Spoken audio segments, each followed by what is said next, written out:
찾아오신 여러분을 진심으로 환영하며 감사드립니다. 오늘은 지난번에 용서와 화해의 비밀 다음 편으로 말씀하려 합니다. 먼저 예수님이 우리가 기도할 때 어떤 마음으로 기도하라고 말씀하셨는가를 살펴봅시다. 마가복음 11장 24절에 보면은 그러므로 내가 너희에게 말하노니 무엇이든지 기도하고 구하는 것은 받은 줄로 믿으라. 그리하면 너희에게 그대로 되리라. 얼마나 대단한 말씀입니까? 기도는 그냥 정해진 시간을 메꾸는 의식적인 믿음의 절차가 아닙니다. 기도는 언제나 받으시는 주체가 분명해야 합니다. 왜 내가 기도해야 하는가에 대한 목적 없이 그냥 막 생각이 흘러가는 대로 끊임없이 말만 늘어놓는 것은 기도가 아니라 사이비 종교에서 반복하는 주술과 같습니다. 주술은 늘 보면은 비슷한 말과 같은 억양으로 마음을 몰입하기 위한 수단에 불과합니다. 기독교 신앙에는 이러한 주술을 반복하는 것과 같은 기도는 없습니다. 뜻이 담겨 있는 분명한 말이 있어야 하며 그 말을 들어주는 주체가 있습니다. 그러기에 우리는 기도 시작 전에 나의 기도를 받으시는 분이 누구인지 분명하게 정하고 기도해야 합니다. 나는 이러한 것을 영적인 표적 기도라고 말하고 싶습니다. 이 표적을 정해놓고 우리가 기도하는 거죠. 아무렇게나 내가 원하는 것을 마음 내키는 대로 늘어놓으면 하나님이 알아서 주어 들으신다고 생각하지 맙시다. 하나님은 결코 우리가 생각 없이 혹은 뚜렷한 표적도 정하지 않고 그냥 던진 말을 주워 담으시는 청소부가 아니십니다. 구약시대 성전에는요, 늘 제사의 가장 중심인 법궤가 있었습니다. 제사장의 모든 제사의 초점은 법궤였습니다. 그 법궤를 통한 제사를 하나님이 받으셨습니다. 법궤는 곧 보이지 않는 하나님 말씀을 볼 수 있게 변화시킨 실체입니다. 법궤를 벗어난 제사는 정당한 제사가 될 수 없습니다. 그러니까 엉뚱한 제사 드리다가 하루아침에 망한 사람들이 한두 사람이 아닙니다. 법궤를 벗어난 제사는 제사가 될 수 없습니다. 이처럼 신약시대의 기도에도 반드시 살아있는 하나님의 말씀을 기반으로 드리는 기도가 되어야 합니다. 정처 없이 떠돌아다니는 내 생각에 기대지 맙시다. 내가 드리는 기도에 하나님의 말씀이 뒷받침하는가를 우리는 점검해 보아야 됩니다. 이스라엘의 분열 왕국 시대에 활동했던 선지자들의 업적에서 아주 중요한 것을 볼 수 있습니다. 물론 이스라엘은 대한민국과 비슷하게 북쪽은 이스라엘이요, 남쪽은 유대나라라고 그렇게 분리되어 있었습니다.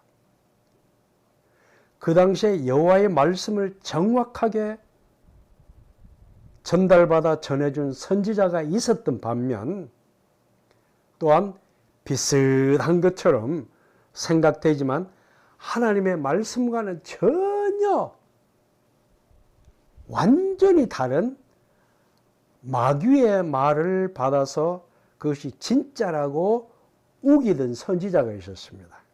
그것이 아마 종교의 역사 배경에 있는 이 선한 뜻과 또 악한 뜻이 서로 충돌되는 그러한 모습이었습니다.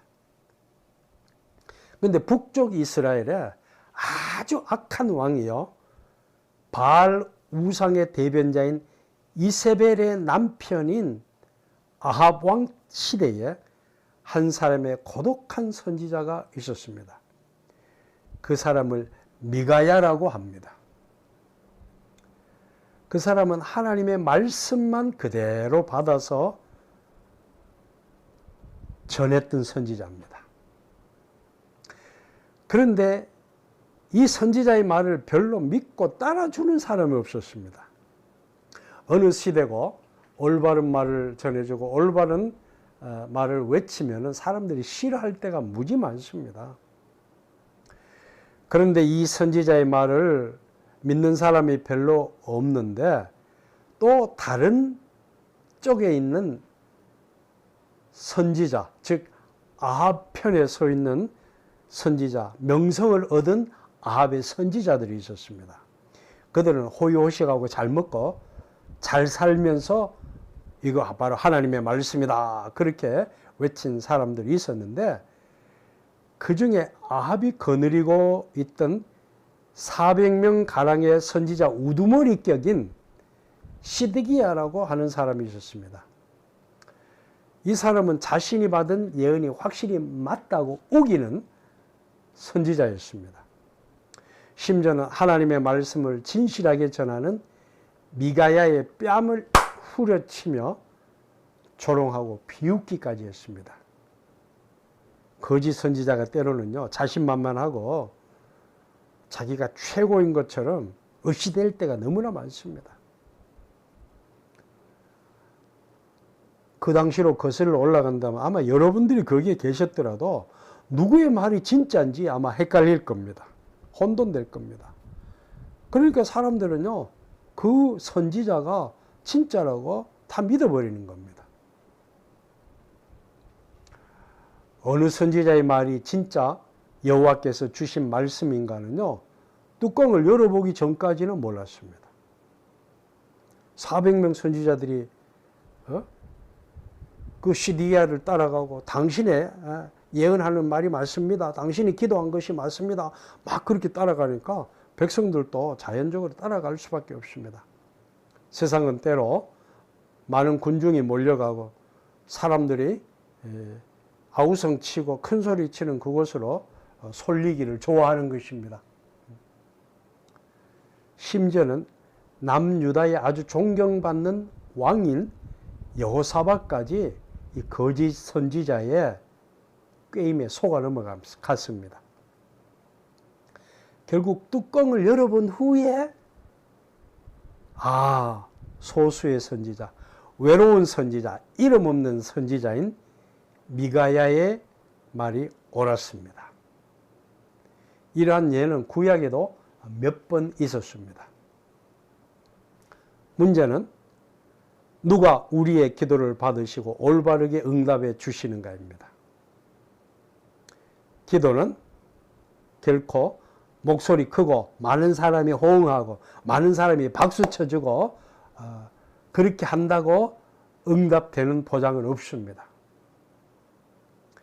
기도는 결코 청산유수같이 막힘없이 말 잘하는 사람의 기도가 응답한다는 보장도 없습니다. 누구에게 기도하느냐가 중요합니다. 우리는 과연, 여러분은 과연 누구에게 기도하고 있습니까? 예수님이 기도를 가르치실 때 반드시 우리의 기도를 받으시는 분은 하나님이시라는 사실을 분명하게 가르쳐 주셨습니다. 오늘 말씀에서 이렇게 말씀합니다. 그러므로 내가 너희에게 말하노니 무엇이든지 기도하고 구하는 것은 받은 줄로 믿으라. 받은 줄로 믿으라.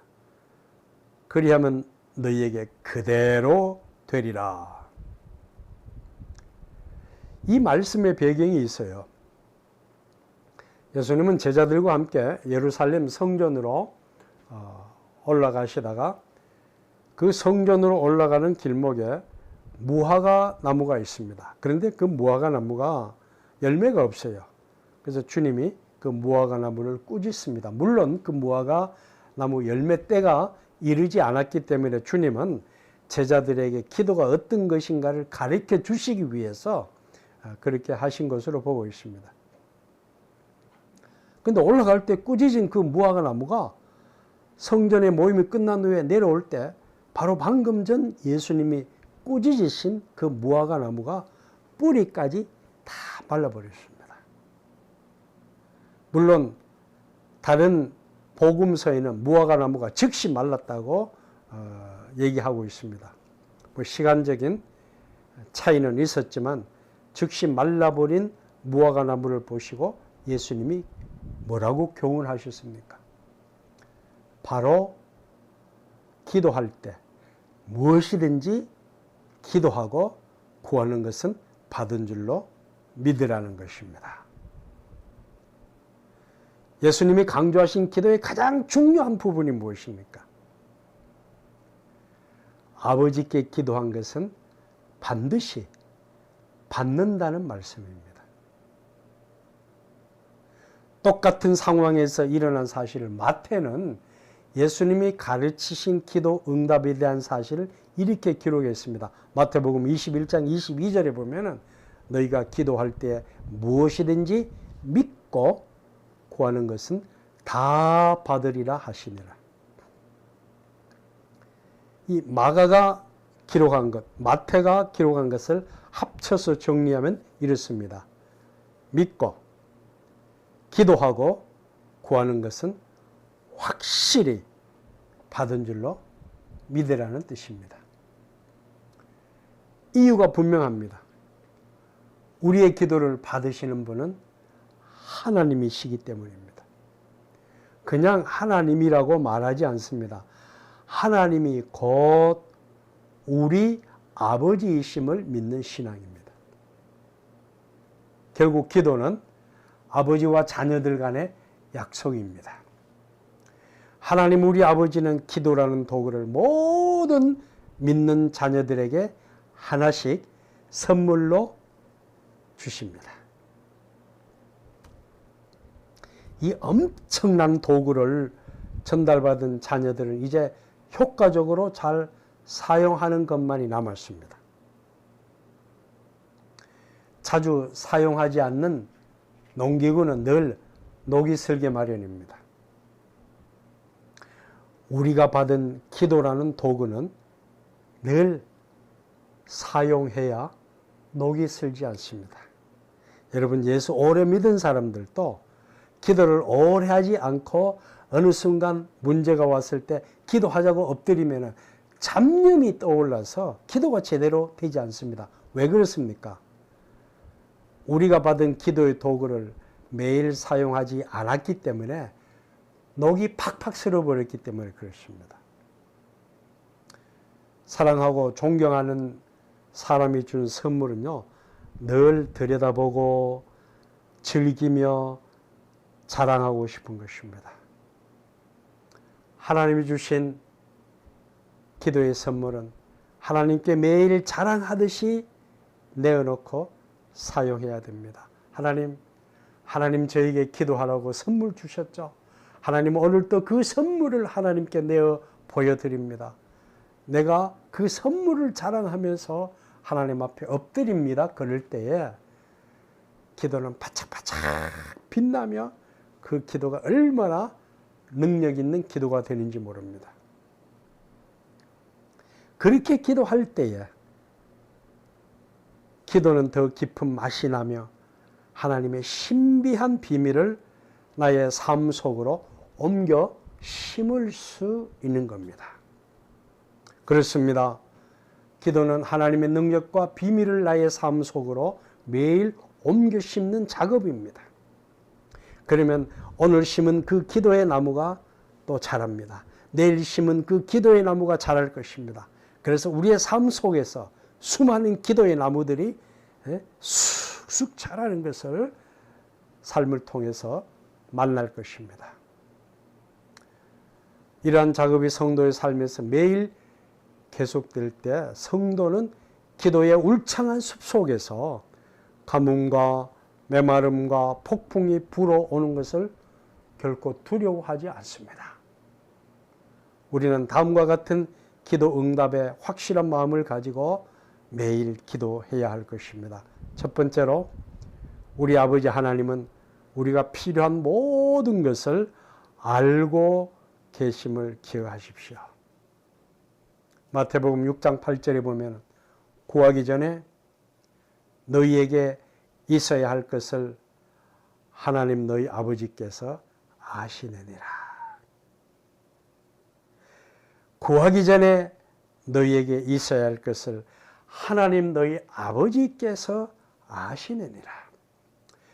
예수님이 약속하시고 보증하신 기도의 응답입니다. 인간적인 가치 기준으로 멋지고 화려한 단어를 사용하려고 고민하지 맙시다.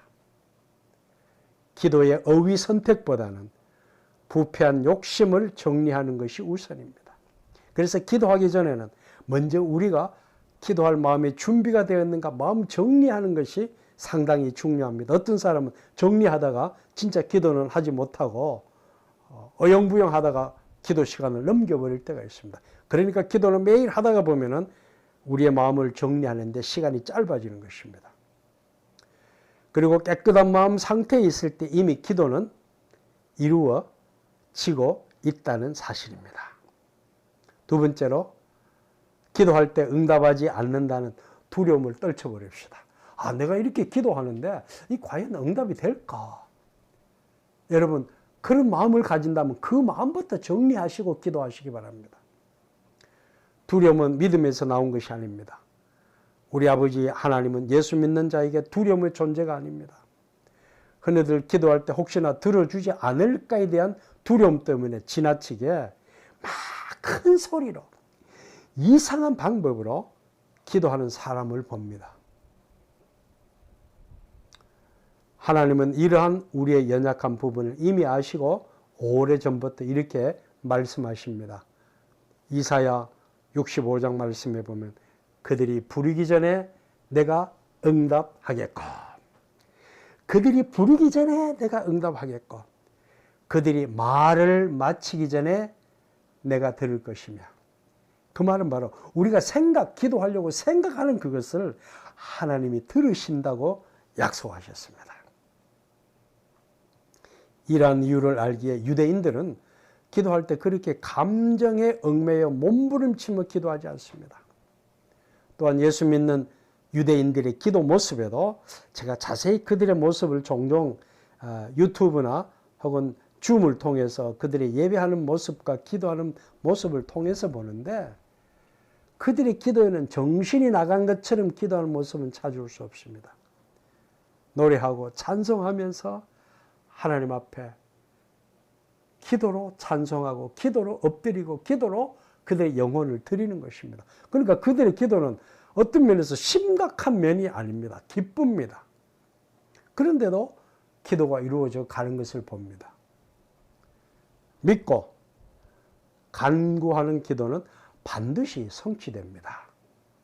그런데 여러분의 계획대로 성취되는 것이 아니라 하나님 아버지의 계획대로 이루어지는 것입니다.